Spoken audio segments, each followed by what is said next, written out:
Vous êtes prêts? Aujourd'hui, je vais vous montrer 3 news très récentes qui ne vont pas vous plaire et qui ne m'ont pas plu à moi non plus, hein, mais qui sont révélatrices du changement de civilisation dont je vous parle souvent qu'on est en train de vivre. On est vraiment en train de basculer dans autre chose. Et ces 3 news ont tout un rapport avec la guerre cognitive, de près ou de loin. Donc l'une, c'est sur Reddit, un forum de discussion. Une autre, c'est une capacité émergente de la dernière IA d'OpenAI, ChatGPT. Et une autre, c'est à propos des IA de Meta, Facebook, si vous voulez.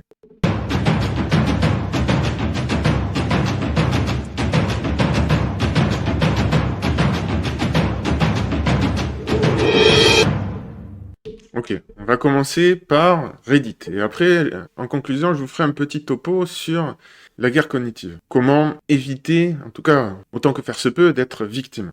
Donc là, Reddit, je l'ai ici, c'est un forum de discussion, donc c'est pas pour se faire des amis, qui est assez vieux, assez réputé. Et la caractéristique, c'est qu'il est accessible avec des API, c'est-à-dire que c'est facile de brancher des IA dessus, pour le dire simplement. Donc ce qui s'est passé, c'est que l'université de Zurich, alors c'est une expérience éthiquement discutable, mais ceci dit, qui nous apprend quand même des choses intéressantes. Donc ils ont lâché des bots sur ce forum, et ils ont constaté en fait que les IA étaient 6 fois plus persuasives que les humains.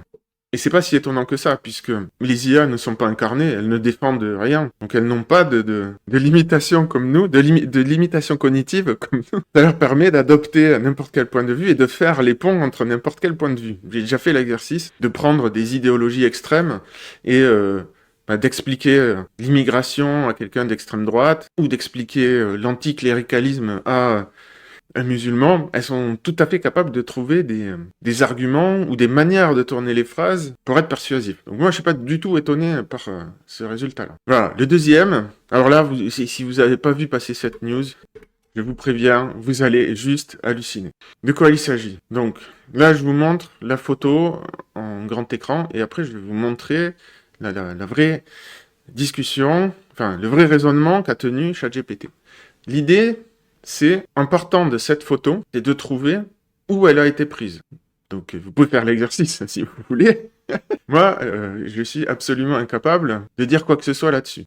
Donc, la personne qui a fait le test n'est pas la seule à avoir fait ce genre de test. Et ce qui a fait halluciner, je vais vous la montrer. Donc, le post, elle l'a publié ici, hein, mais il est vraiment bien fait. Elle a vérifié pas mal de possibilités de triche de la part de ChatGPT, qu'elle a exclu. Mais voici. Donc c'est accessible, elle l'a publié hein, en ligne, la discussion. Donc là, à la fin, elle donne le résultat. Voici les indices que j'ai repérés. Donc j'en conclus que c'est probablement en Californie, donc du côté du village de Cambria. Et mon deuxième choix serait un autre lieu que je connais pas là, Half Moon Bay, El Granada. Bon, je vais y revenir, mais voilà ce que O3, donc c'est l'IA la plus puissante. Une des IA les plus puissantes aujourd'hui, en tout cas en termes de raisonnement et de capacité. Donc, ce qui est nouveau dans cette IA, comparé aux précédentes, c'est qu'elle est capable de raisonner, mais elle est capable aussi d'utiliser des outils. Et on va la voir faire, là. Donc là, elle se dit, bon ok, je vois pas bien, donc qu'est-ce que je fais? Je vais zoomer. C'est ça qui a fait halluciner tout le monde. C'est un peu comme dans Blade Runner. Et là, elle se dit, ah tiens, ça je connais, ça c'est les plaques californiennes. Voilà, ensuite, voilà, elle dit ça ici, là. Ah non, après elle regarde... la plaque de la voiture, qui va regarder les arbres aussi. Voilà. Là, elle se dit, ah tiens, donc c'est des arbres de la côte californienne. Là, elle regarde encore d'autres petits détails. Et on la voit zoomer quand elle estime qu'elle n'a pas assez de détails pour reconnaître l'objet. C'est de la science-fiction, quoi. Sauf que non, c'est réel. Donc là, elle essaie de voir qu'est-ce que c'est comme plante. Donc elle trouve que c'est des oliviers. Elle essaie de repérer qu'est-ce que c'est ce truc blanc. Elle se dit, ça a l'air d'être une rose des vents, quelque chose comme ça. Voilà, on va pas tout faire. Ah oui, et là, elle reconnaît le type de cheminée, là, ici. Voilà, bon. En fait, c'est là où c'est vraiment impressionnant. Ils ont des connaissances sur beaucoup, beaucoup de choses. Oui, moi, évidemment, je le vois, ça, mais qu'est-ce que j'en sais de quel endroit de la planète ça peut se trouver. Et donc, à la fin, elle a donné 2 choix. Alors, le premier choix n'était pas le bon, mais le second, oui. Et c'est hyper impressionnant. Alors, il y a d'autres personnes qui ont fait d'autres tests du même genre et qui aboutissent, alors ils trouvent pas la maison, ils trouvent pas le GPS au mètre près, mais qui aboutissent à trouver la région où ça a été pris, parfois la ville. Et en plus, il faut faire attention à pas leur donner d'indices extérieurs, du genre, parfois, il y a des données, donc les données EXIF, qui donnent la position dans la photo, et elles sont capables de l'utiliser si c'est présent. Donc vous avez bien compris Là, on se retrouve avec un outil, évidemment, qui va plaire aux enquêteurs, mais qui est disponible, en tout cas pour l'instant, de manière accessible au grand public. Mais vous imaginez sans peine ce que les gouvernements, les entreprises, voire même d'autres personnes vont pouvoir savoir sur nous. Je vous ai dit, hein, ne paniquez pas. Moi, je panique un peu quand même. Voilà, allez, on va passer au sujet suivant. Cette fois-ci, c'est Mark Zuckerberg. Alors, il y a eu un article récemment qui a été publié par une ancienne de Meta qui explique que, en fait, il n'y a aucune éthique dans cette boîte. C'est le profit et tout est bon pour écraser la concurrence. Bon, bref. Là, Meta travaille... Donc, bon, là, ils se sont pris un four avec Llama 4, mais il n'empêche que... C'est quoi leur stratégie commerciale derrière ces IA gratuites qu'ils fournissent? En fait, c'est un peu pour se faire un nom et s'entraîner. Mais derrière, le projet, c'est quoi? En fait, je mets de côté, là, les lunettes qu'ils portent. Parce que ça aussi, c'est bien dystopique comme projet. Mais bon, à un moment donné, c'est quasi sûr qu'on va abandonner les téléphones portables. On va discuter avec nos IA et puis, en fait, et nous répondrons soit directement avec ce genre de lunettes, ou soit visuellement, soit à l'oreille. Je pense qu'à un moment donné, ça va changer, et il est bien possible que le pari de Meta fonctionne. Mais là, c'est pas le sujet. Donc là, ce qu'il est important de voir, c'est ça. Il travaille sur des IA amicales, personnalisées pour supplémenter, comme on pourrait dire en français, pour compléter nos amis réels. Aujourd'hui, pour l'instant, on interagit quand même surtout textuellement avec les IA. Mais là, les IA qui gèrent la voix, elles arrivent. Et quand on va parler avec, quand il y aura l'intonation, la chaleur dans la voix et tout, ça va être dur de pas se faire prendre par ces IA-là. Donc c'est là-dessus qu'ils travaillent. Et là, en fait, les conséquences, on les connaît pas. C'est juste très difficile à imaginer. Ce qu'on sait, c'est que ces IA sont plus intelligentes, en tout cas, ont plus de connaissances. L'intelligence, bon, ça peut se discuter, mais elles ont plus d'empathie. Et très probablement, dès aujourd'hui, elles ont plus d'intelligence. En tout cas, dans un futur proche, elles auront plus d'intelligence que nous. Nous, je parle les adultes, aujourd'hui, on est nés dans le monde d'avant. On a connu le monde d'avant les IA. On sait ce que c'est d'interagir avec des humains. Mais les jeunes aujourd'hui, ils vont être biberonnés avec ses amis virtuels, très probablement. Ça va leur faire tout drôle d'interagir soit avec les vieux humains qui ont connu la période d'avant, ou même peut-être entre humains. Ils vont se dire, ouh là là, mais c'est compliqué les humains par rapport aux IA. Donc là, on est face à un bouleversement d'une magnitude qui est difficile à appréhender. Sachant que, qu'est-ce que ça signifie aussi? Si ses amis sont de bons amis, évidemment, si on discute avec, ça veut dire que Mark Zuckerberg, il sait tout sur tout le monde. Toutes les pensées intimes de tout le monde. Toutes les questions qu'on leur pose. Donc, évidemment que c'est le pouvoir quasiment absolu derrière. C'est pas pour rien qu'ils sont tous en train de bosser comme des malades sur ces IA. Hein. Et là, quand il dit, l'Américain moyen a 3 amis, mais il en voudrait 15. Soit un peu de la gueule du monde. Sans déconner. C'est par grandeur d'âme, évidemment, qu'il va donner aux gens les 12 amis qui leur manquent. Hein. Oui, bien sûr. Mais on n'y est pas encore. Là, il y a eu un micro-scandale. C'est pas vraiment un scandale, mais... Donc, la dernière version de GP4O était sycophantique, donc en anglais et en français, flagorneuse, flatteuse. Et de manière très exagérée. Ça s'est vraiment vu. Et au point que OpenAI a été obligé de publier un communiqué pour dire oui, on essayait de prendre en compte les retours des utilisateurs et l'entraînement a dérapé. Oui. Bien sûr, bien sûr. C'est peut-être vrai, mais personnellement, j'ai des gros doutes, sachant que, justement, la caractéristique de GPT 4.5, alors c'est pas la 4O, la 4.5, c'est les émotions.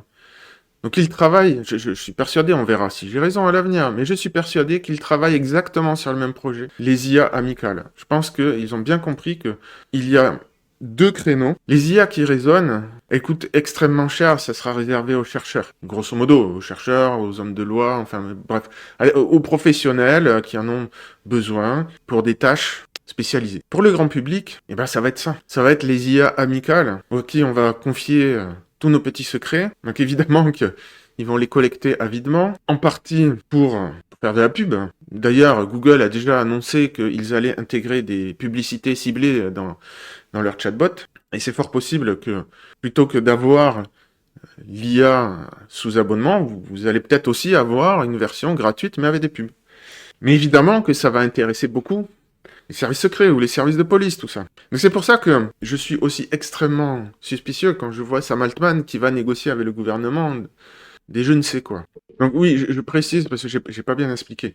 Cette histoire de flagornerie, c'est parce qu'en fait, ils essaient de rendre les IA plus amicales. Donc plus, ils se sont plantés, ils sont allés un petit peu trop loin dans la flatterie. Mais évidemment que l'humain est sensible à la flatterie. Évidemment que moi, je n'y vois pas du tout un hasard.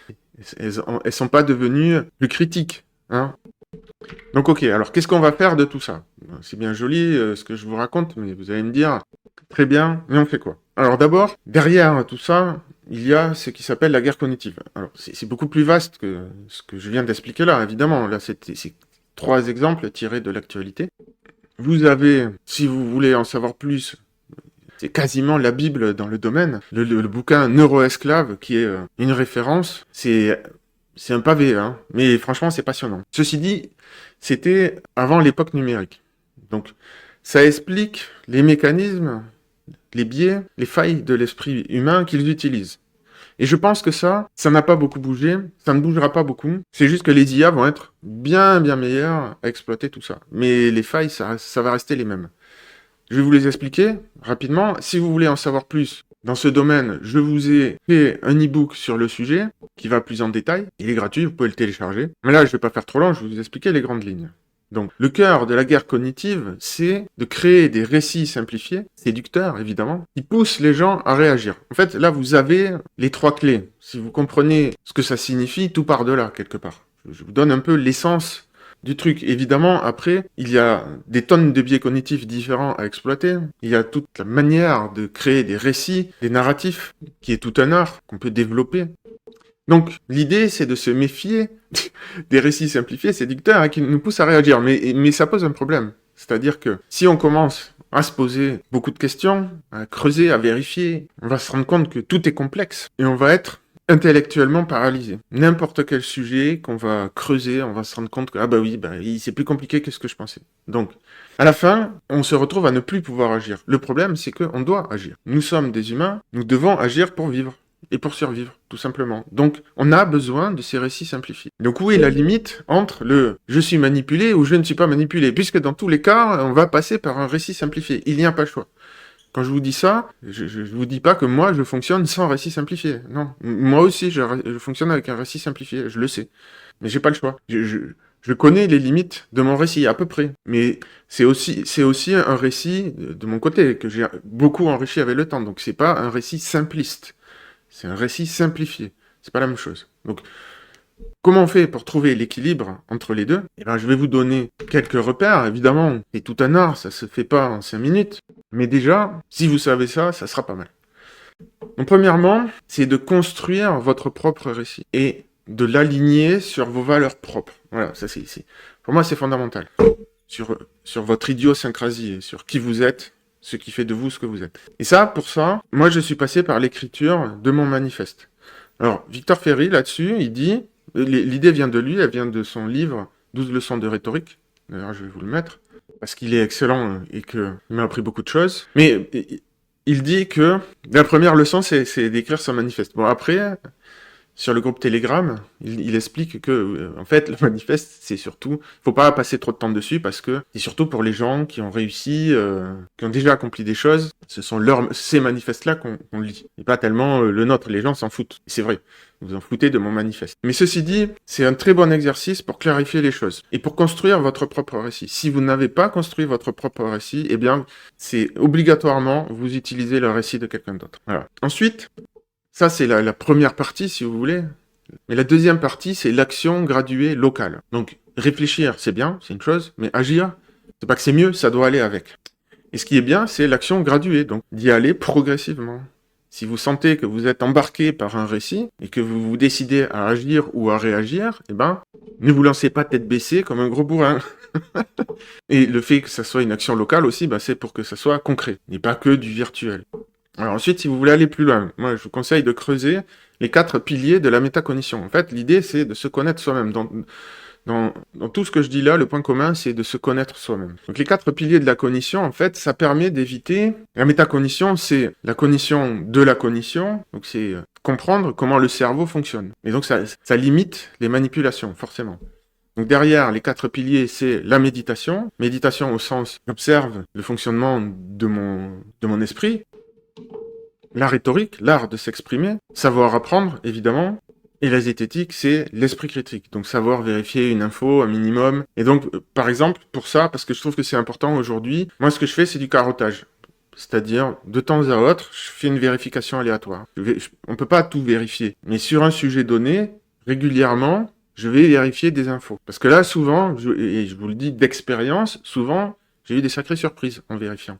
Des trucs qui, justement, avaient l'air tout à fait valables, donc des récits simplifiés et séducteurs, et qui nous poussent à réagir. Bah, des fois, c'est bien de se dire que la réaction, ça va être d'aller vérifier.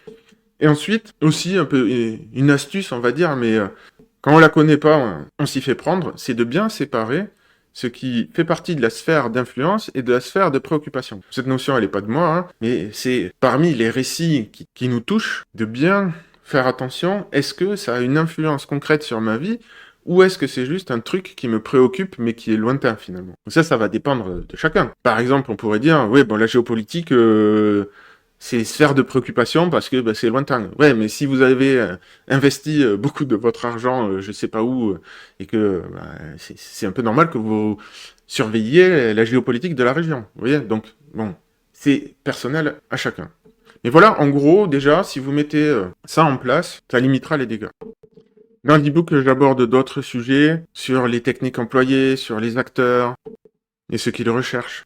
Mais je pense sincèrement que l'arrivée des IA va beaucoup intensifier la guerre cognitive et qu'il faut se mettre un minimum au niveau. Si vous voulez venir en parler avec moi en direct, je vais organiser des salons sur Twitter et sur Telegram. Donc n'hésitez pas à me mettre en contact dessus, comme ça vous serez tenu au courant. Si ces sujets-là vous intéressent, évidemment, abonnez-vous, hein, likez, ça aide la chaîne.